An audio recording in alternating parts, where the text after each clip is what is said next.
Hey, what's up, guys? Jag Manget, Jaggy Sports. You guys know this. So let's get right down to business. Kyrie Irving, the long-awaited season debut of Kyrie Irving finally takes place tonight against the Pacers. And of course, it's on the road because he can only play on the road. But the long-awaited debut of Kyrie Irving. My question is, do they actually need Kyrie Irving to win a championship? Do they?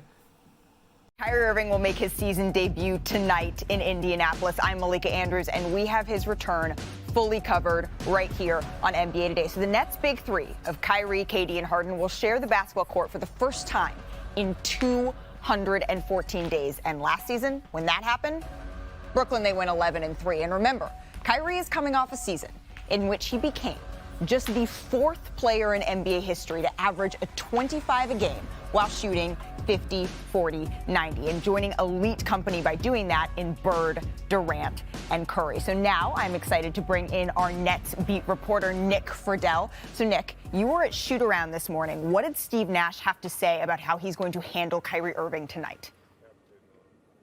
Malika, Nash said that Kyrie would play a big chunk of the game, but he didn't want to reveal at that point whether he would be starting or coming off the bench. The feeling is that Kyrie is ready to roll, and he looks like his old self. So the guess is he's going to play around 25 or 30 minutes. But it was very clear in talking to LaMarcus Aldridge, in hearing what was being said internally in the organization, everybody feels like he looks like the guy who can return this team back to feeling whole again. So whatever he gives them tonight, they know a few more weeks from now, once he knocks off the rust, he's going to be in a much better place. Well, absolutely. And what kind of lift does his return give a Nets team that's lost 3 in a row here? It's gigantic. Aldridge told us a couple hours ago, he looks like his old self, and he looks like the guy that we all know. And KD said the other day, Malika, and this is crucial, I asked him, how do you keep the continuity when you know that Kyrie's only playing in half the games? And he looked at me and he's like, are you kidding me? Have you watched him play? This guy is a master.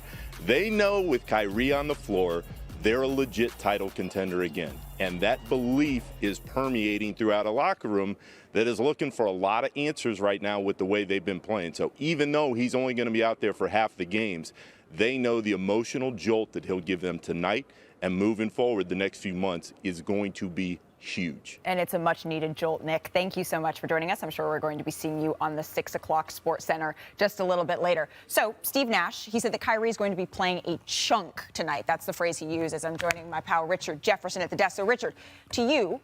Did you call me a pal? Man, just for now. New Year's, new her. New Year, same me. But okay. For you, what would be a successful debut for Kyrie Irving?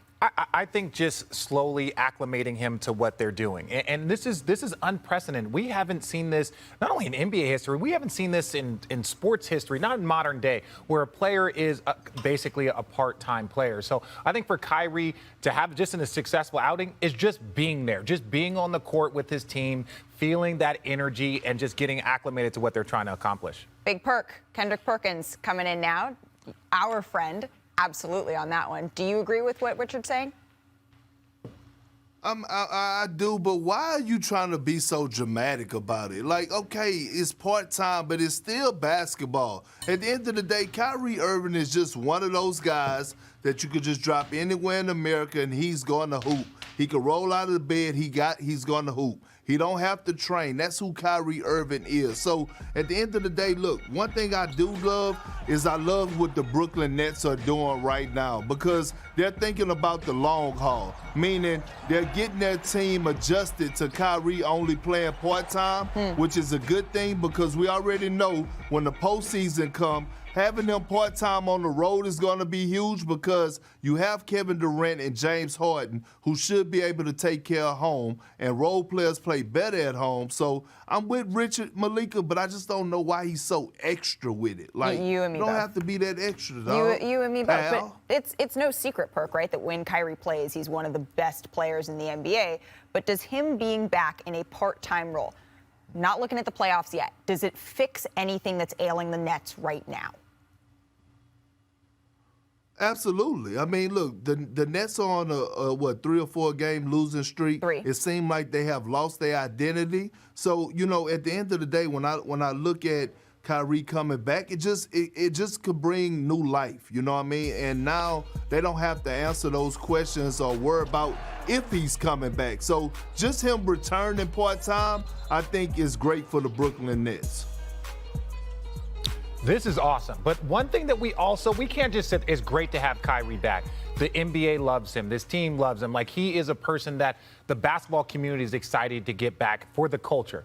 But let's not act like there's not going to be complications here. There will be complications. Let's say hypothetically something happens and Kyrie Irving, doesn't play in a homestand, but then let's say he just tweaks his ankle a little bit and then he's forced to miss 2 or 3 road games. Now all of a sudden you don't have Kyrie for 2 weeks, and then he comes back for two road games, and then they have a 3-game homestand. There are a lot more complications to come. So we can sit here and say we're excited to have Kyrie back. The Nets are excited to get Kyrie back, but let's just not make it seem like, oh, well, they got him for the next, 30 home games. Yeah. That's not the case. There's more complications to be had, but this is a step in the right direction. Correct, Perk?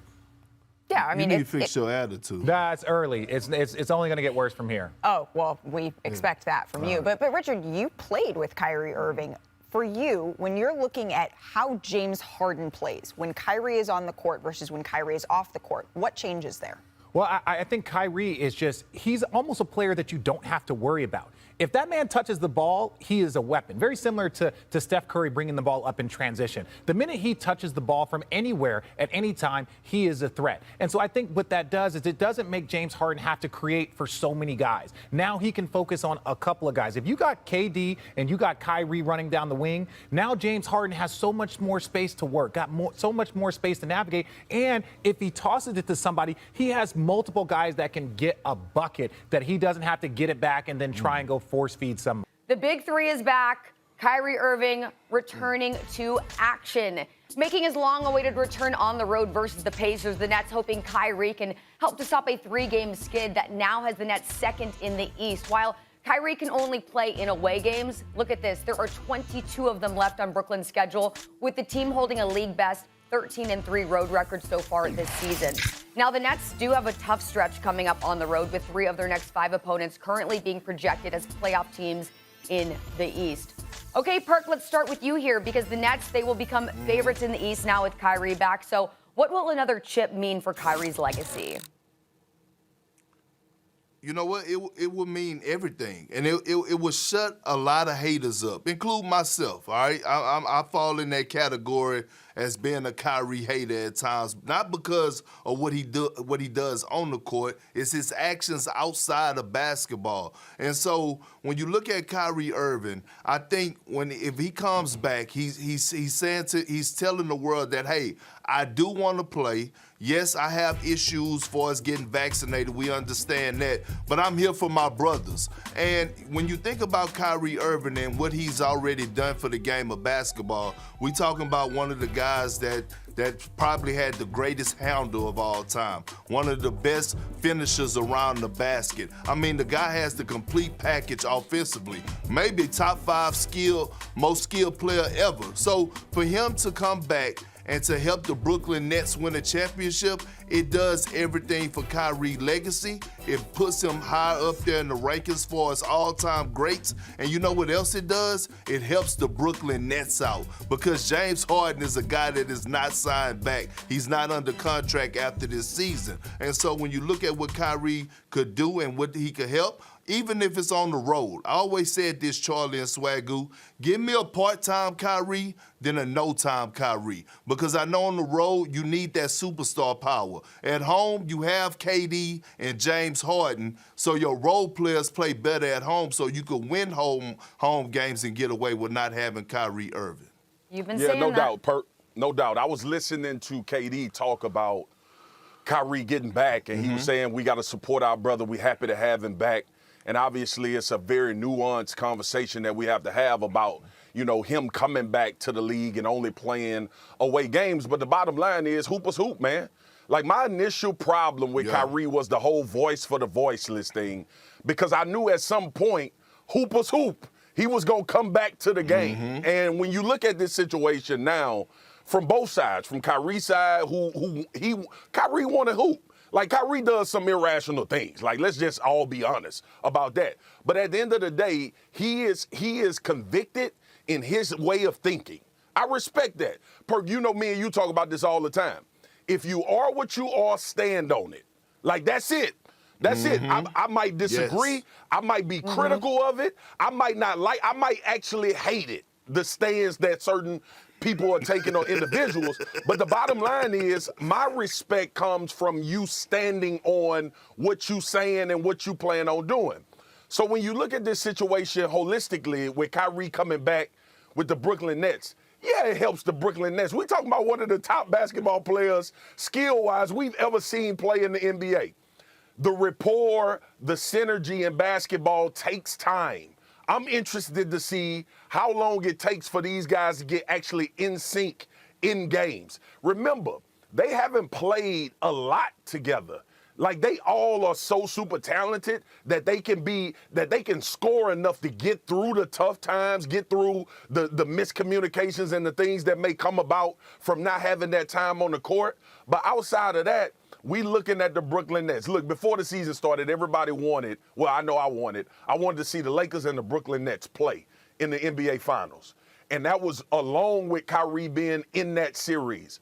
Don't look like we're going to get the Lakers there, Perk. But ultimately, when you get Kyrie back with the Brooklyn Nets, who's already playing well, and you look at KD and James Harden, who I think relationship-wise with Kyrie are willing to relent in order to let him get going, because he's been off the court for so long, this team is about to take off, and we all know Kyrie can hoop, and he's going to make the Brooklyn Nets better.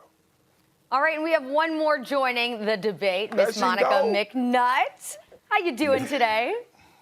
Good morning, Charlie. Hey, fellas. Hate to bust up the Good Swagoo morning. and Perk preview. It's a terrific podcast, by the way. I am still waiting for my invitation. But good morning. Much love, sis. Monica, I'm actually really It's happy. coming. I'm really happy you're here because for the past week, you and Perk have been on opposite sides of the fence as far as Kyrie is concerned. So the question that we've been talking about is, what will another chip do for Kyrie's legacy? Your thoughts? Oh, man. All right. So obviously it will add to his legacy. But I have this slightly interesting theory that this could be in some way a bit of a Pandora's box. And let me just take y'all down this mental rabbit hole for a second. Remember when load management became a thing, a prevalent thing, so much so that Commissioner Silver ended up addressing it, and there was this idea of penalties for guys missing games and so on and so forth. I pray to God that we do not have to repeat pandemic living, but I do wonder that if he's able to get this done as a part-time player, what type of exceptions are we then potentially opening the door to in the conversation of the elite, of the most elite in our league, in terms of what their talent and ability will allow them to do without necessarily the same commitment as everybody else on the roster? Now, I will say in this process, Swagoo, I'm with you. Kyrie has never misled us. I loved the way that he was honest and candid when he spoke to the media in his return, admitting that he wasn't prepared for some of the sacrifices that came with his decision. However, it's kind of like when you make a big-time purchase the first time, right? Like, the first time you got like, and then it becomes a habit, and then you just kind of wonder, you know what I'm saying? Like, will we see some remnants of this very unique year, especially if they're able to be successful? So I fully believe that they don't need Kyrie Irving. You know what I mean? Because at the end of the day, everybody keeps forgetting that they have Kevin Durant. Like, you see all these media guys saying, "Oh, they need Kyrie Irving," just because they had a couple bad games, right?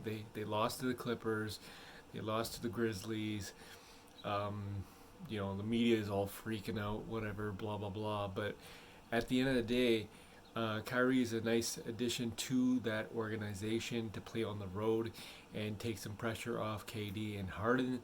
But like I said, at the end of the day, they do not need Kyrie Irving to win a championship.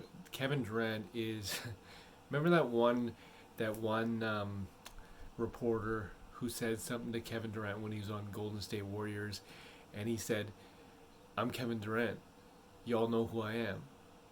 So it just, guys haven't won a hell of a season. MVP for sure. in my eyes, and I fully believe that Kevin Durant can just lead this Nets organization to a championship without Kyrie Irving, and that's just my opinion. Let me know what you guys think, and subscribe to this channel and get more premium content from me in regards to that, and also any trade rumors that may occur, or any speculations, whatnot. I don't hear anything from the Nets organization in terms of trades and whatnot, but you never know. This is Jag Mangit, Jaggy Sports. It is January the 5th, 2021, or 2022. Make sure you tune in tonight. Pacers taking on the Brooklyn Nets in the long-awaited debut of Kyrie Irving. Jag Mangit, Jaggy Sports.